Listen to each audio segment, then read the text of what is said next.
I'm Frank Garza, and welcome to Here and Abroad, a podcast that follows the U.S. men's national team and their player pool across Europe, MLS, or wherever else they play their club football.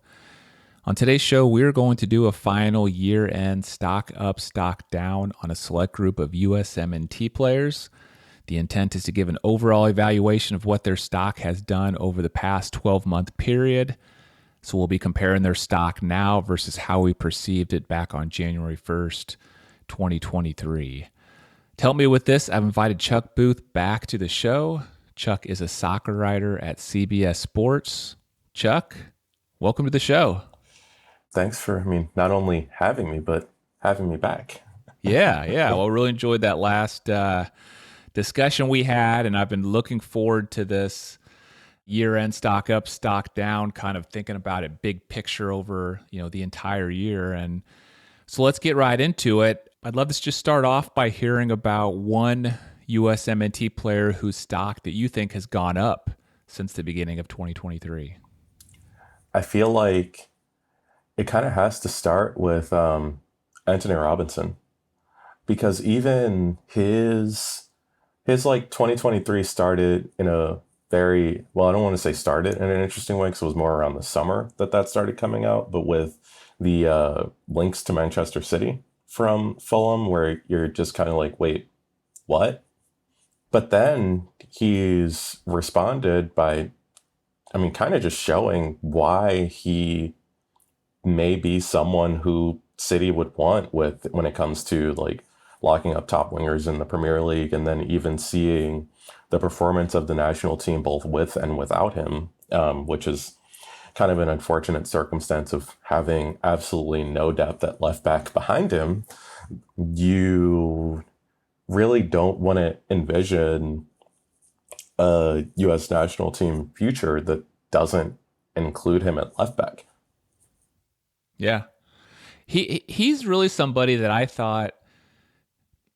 I don't know if I thought he reached his max level already, but I kind of thought there wasn't a whole lot more upside for him. But he proved me wrong this year. And especially when you looked at like his like ability in the final third, because it was like he gets into great positions, but it seemed like he was crossing a balloon anytime that he tried to put the ball in the box.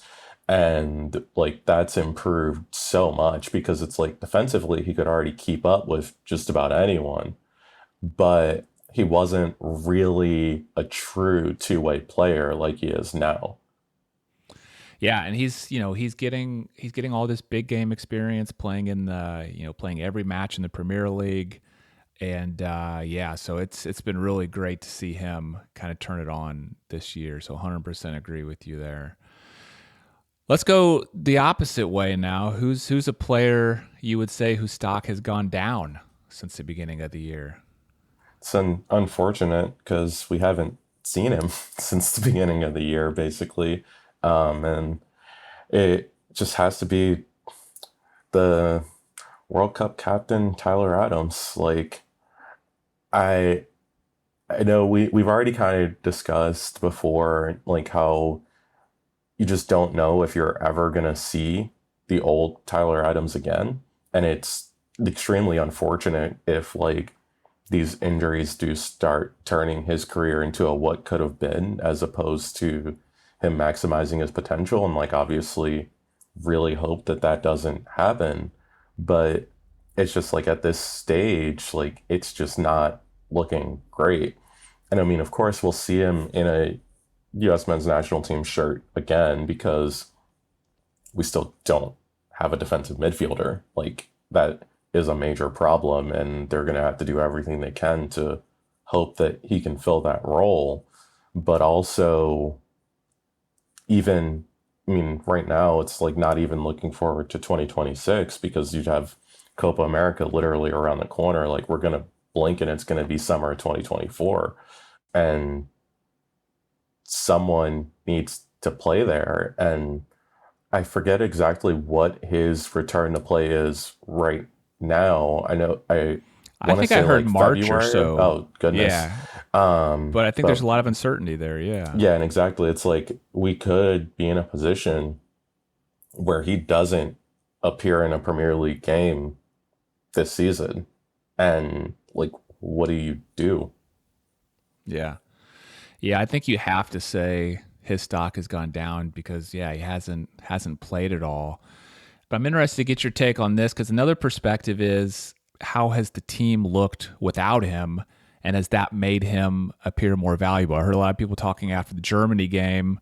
I think you might even be one of them saying this game really showed how much we miss somebody like a Tyler Adams. I mean, And do you think yeah, his and absence that's showed his value more or I less? yeah, I would definitely say that his absence shows his value, and that's what's like just really conflicting with his situation because it's like his stock and like potentially what you see him doing right now over the next year has definitely gone down from what you would have expected it to be had he even had half of a Premier League season under his belt.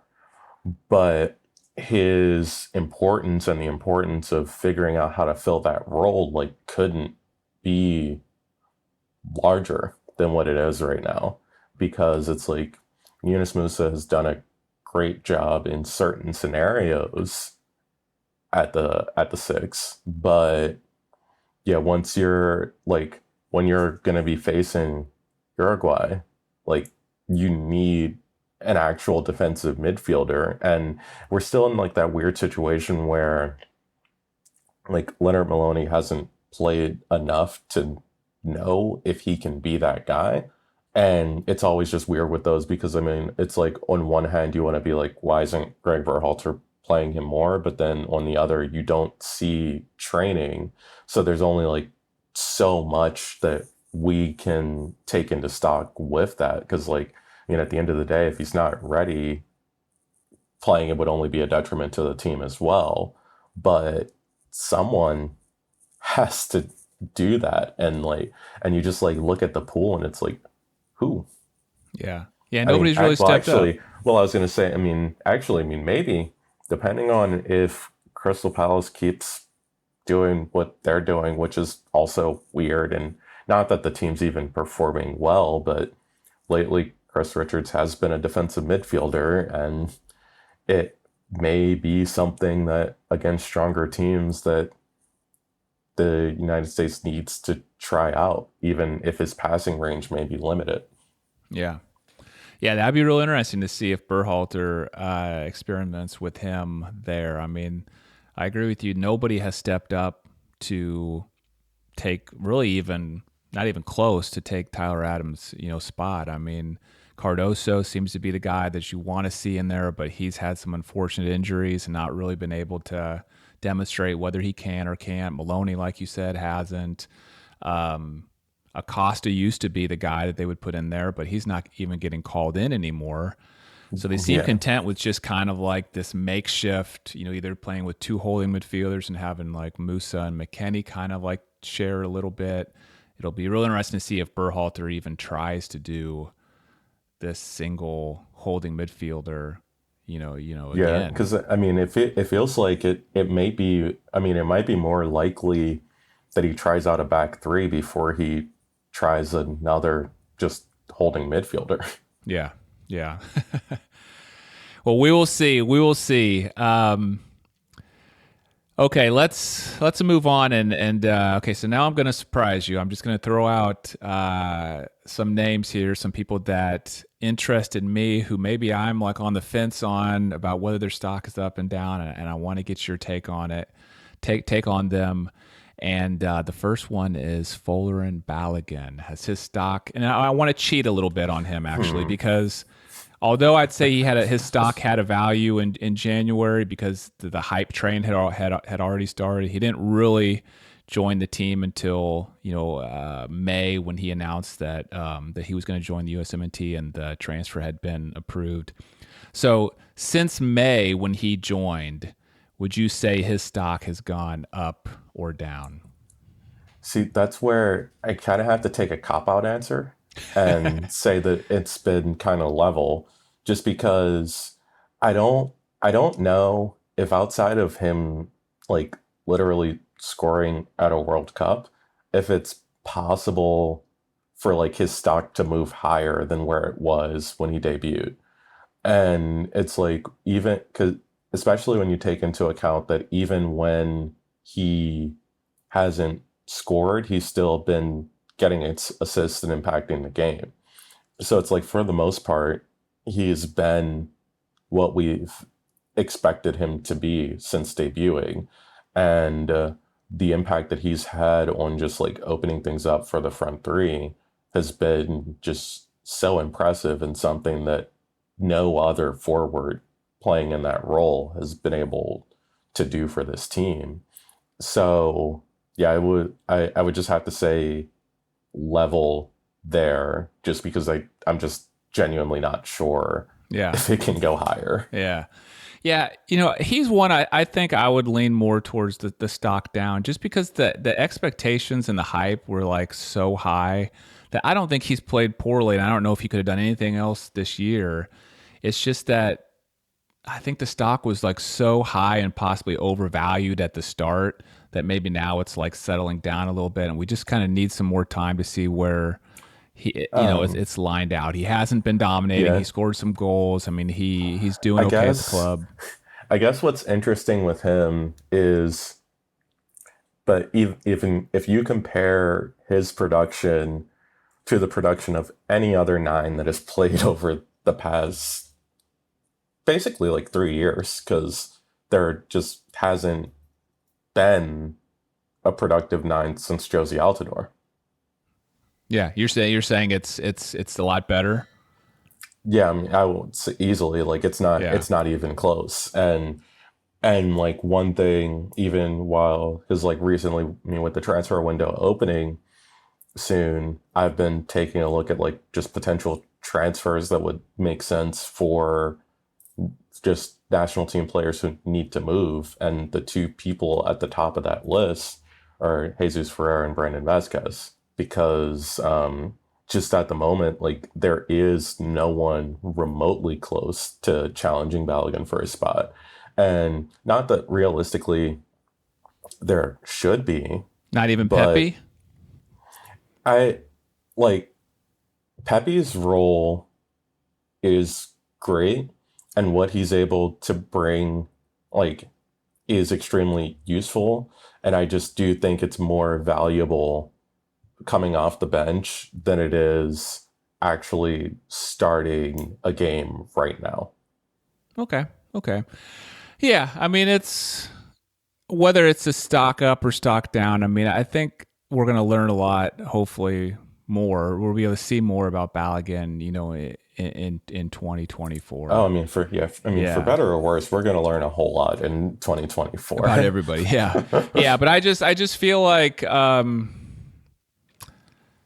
I guess I give the stock down just because I think maybe the expectations, the hype were sky high. Maybe he's come down to earth a little bit, and not saying he performed poorly at all. The coaches might not think that he had done anything other than what they expected, but I just, compared to where my expectations were at the beginning, I just feel like I had to give him a slight, stock down. Yeah, and I mean, and yeah, and I definitely get where you're coming from with that as well. Yeah. Okay, let's talk about another guy that I think is real interesting and had a really interesting year, is Gio Reyna. So back in January, you just consider all the drama that was happening around the World Cup and with Berhalter. That's when all of that was really kind of turning up to the highest levels. So since then, we've had almost a full 12 months since then. Would you give him a stock up or stock down since the beginning of the year? Um, you weren't kidding about throwing out the tough ones.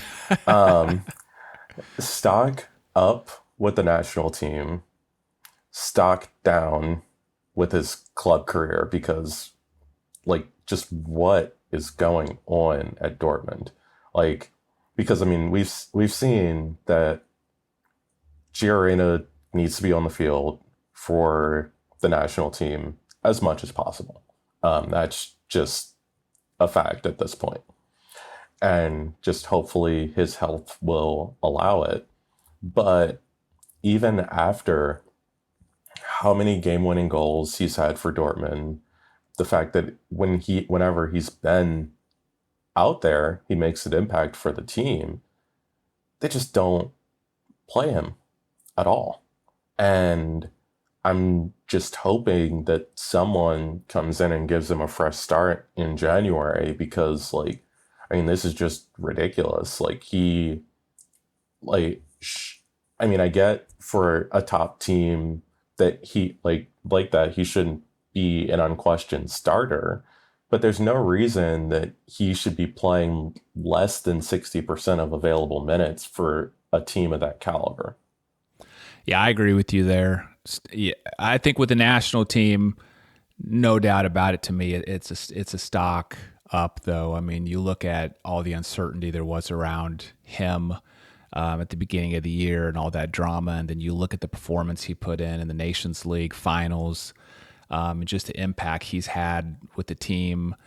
Playing more of that number 10 role. I mean, I think he's like you said, he's proven to be like you can't take him out. You can't take him out of the lineup. And yeah, the Dortmund Yeah, situation, it's frustrating, and you don't really see any sign that it could be changing anytime soon because he's not at all. I healthy. mean, they seem pretty content with just like sitting him on the bench and just letting him sit there. Like Yeah, I just don't get it because like even around this time of year, like usually you would still like want to put players like him in the shop window because like it's not like teams around the world wouldn't pay good money for Gio Reyna, but they're not even like doing that bare minimum.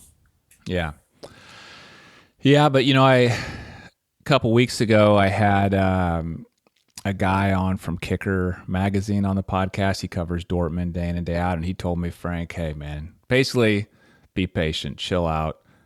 He's gonna play, but we'll see. I mean, I hope he's right. Yeah, Like, would love to see him actually play versus needing to, rebuild everything at a new team.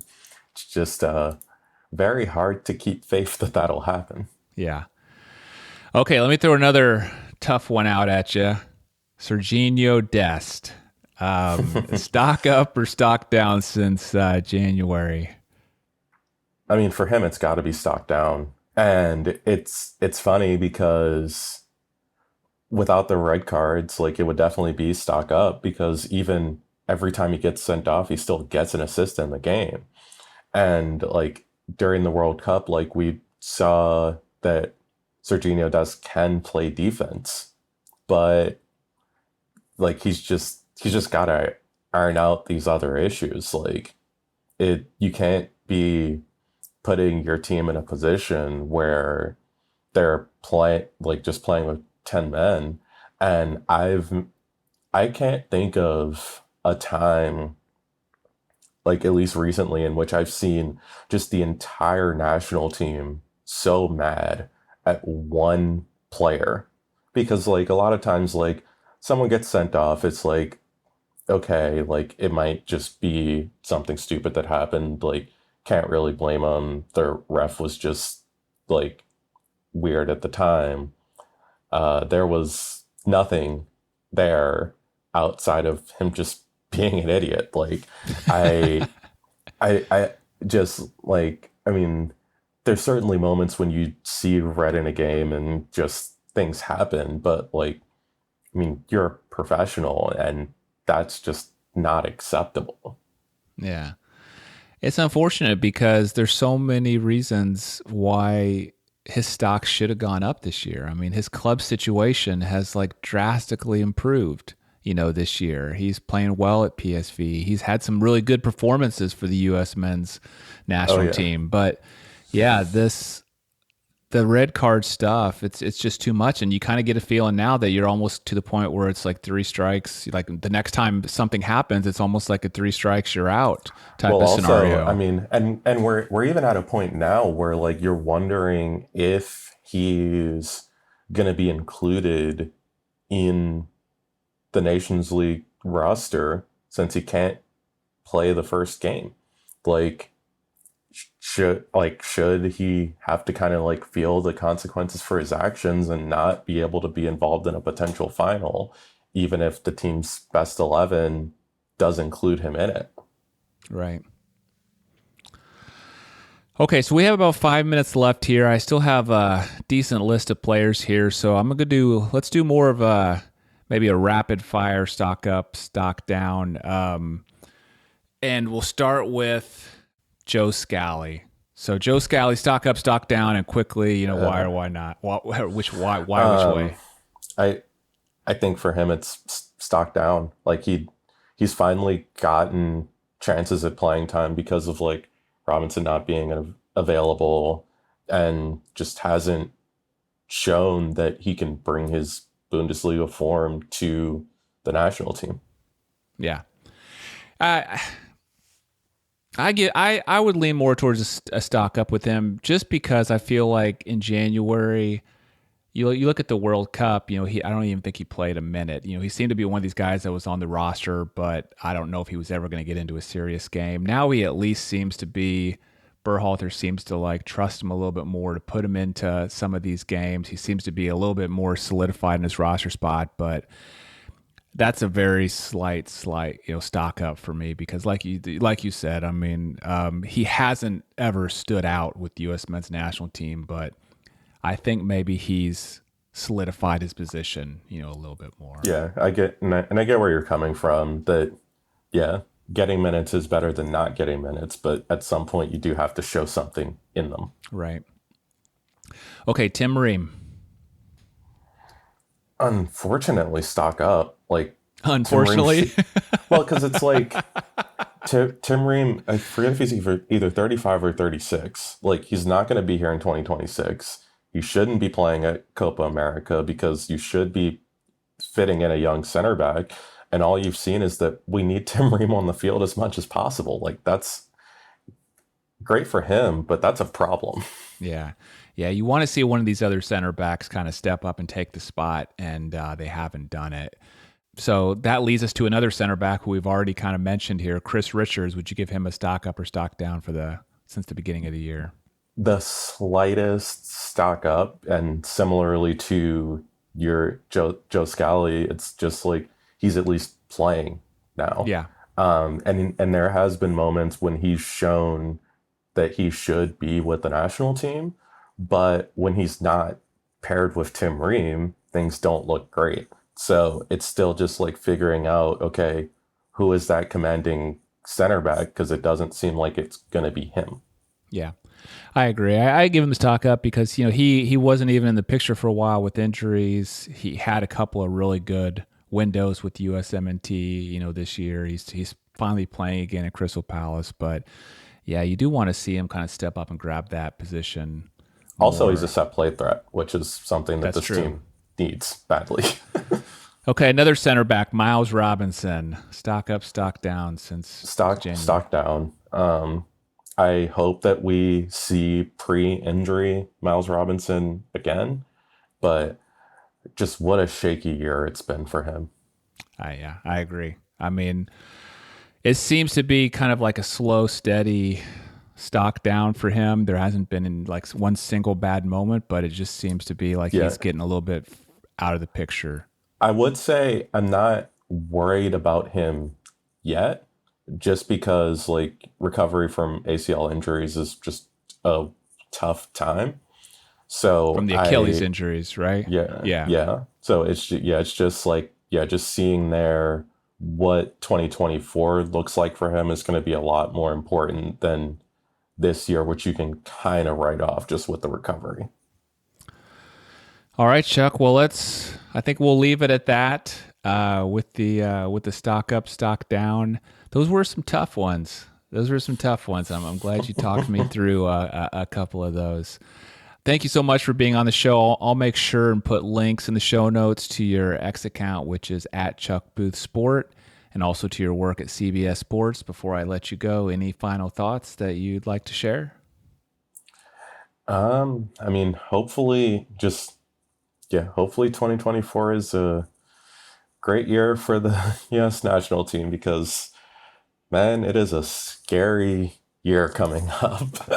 Scary and exciting. Yeah, there's going to be a lot. We're going to learn a lot this year. But it's just like if Copa America doesn't go well, there will be quite a lot of change. Yeah.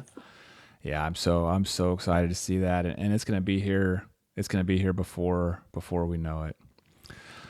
Thanks again, Chuck. Really appreciate you being on the show. Anytime. Thanks for having me. And thanks to everyone for listening to Here and Abroad. If you enjoyed the episode, please share it with a fellow USMNT fan. I'm Frank Garza. You can follow me on X at FrankGarza007. This will be the last episode of Here and Abroad in 2023. I hope everyone has a happy new year, and I'll be back next week with a new episode.